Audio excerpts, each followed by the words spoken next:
Hi everyone, today we are reading Wombat Stew by Marcia Vaughan and Pamela Lofts, and we're joined by Juliet and her friend Cocky. Wombat Stew. Wombat Stew. One day on the banks of a billabong, a very clever dingo caught a wombat and decided to make wombat stew, gooey, brewy, yummy, chewy, wombat stew. Platypus came ambling up the side of the bank. "G'day, Dingo," he said, snapping his bill. "What is all that water for?" "I'm brewing up a gooey, chewy stew with that big fat wombat," replied Dingo with a toothy grin.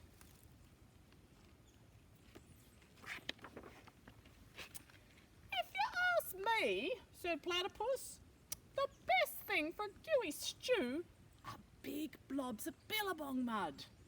"Blobs of mud?" Dingo laughed. "What a good idea. Righto, in they go." So Platypus scooped up big blobs of mud with his tail and tipped them into the billy can.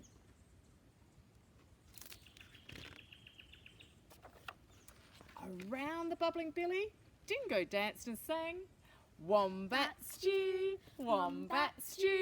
gooey, brewy, yummy, chewy, wombat stew." Waltzing out from the shade of the ironbarks came Emu. She arched a graceful neck, and over the brew, "Oh, Dingo," she fluttered, "what have we got here?" "Gooey, chewy wombat stew," said Dingo.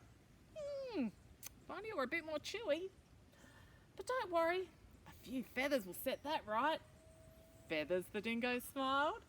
"That would be chewy." Righto, in they go.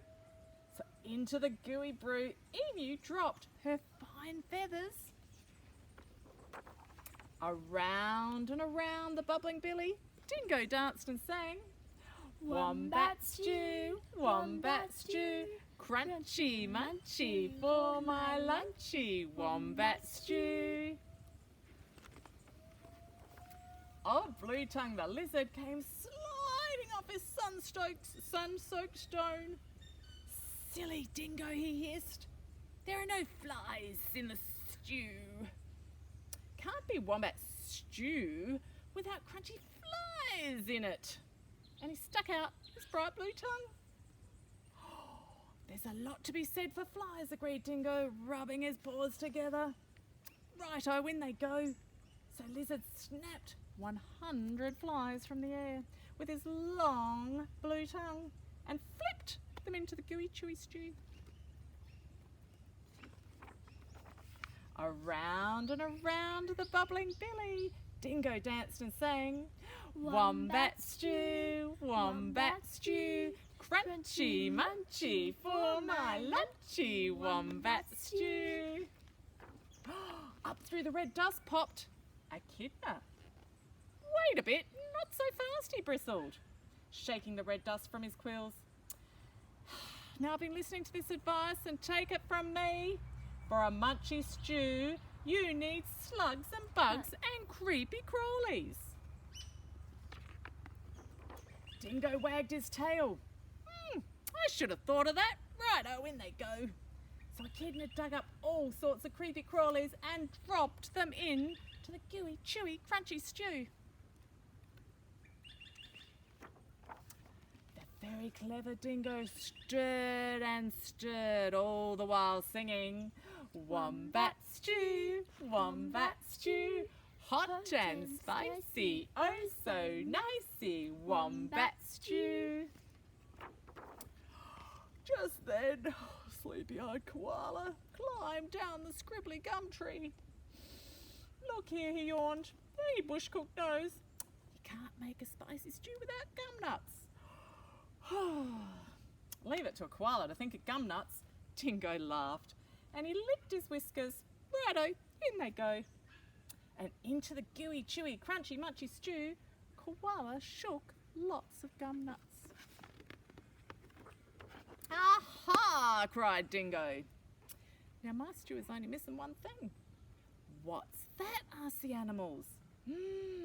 That fat wombat. Wait! Stop! Hang on, Dingo. You can't put a wombat into that stew yet. Why not? Well, you haven't tasted it yet. Righto, I'll give it a taste. And that very clever Dingo bent over the billy can and took a great big slurp of stew. Ow! You've poisoned me, he howled. You've all tricked me.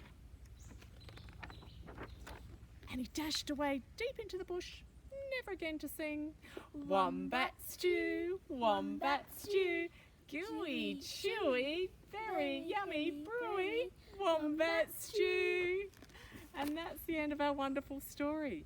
But if you would like to go out into the bush yourself, you could make your own wombat stew with some gum leaves, a bit of bark you could throw in. Would you like to throw some into your cauldron, or you might have a bucket at home you could put it in.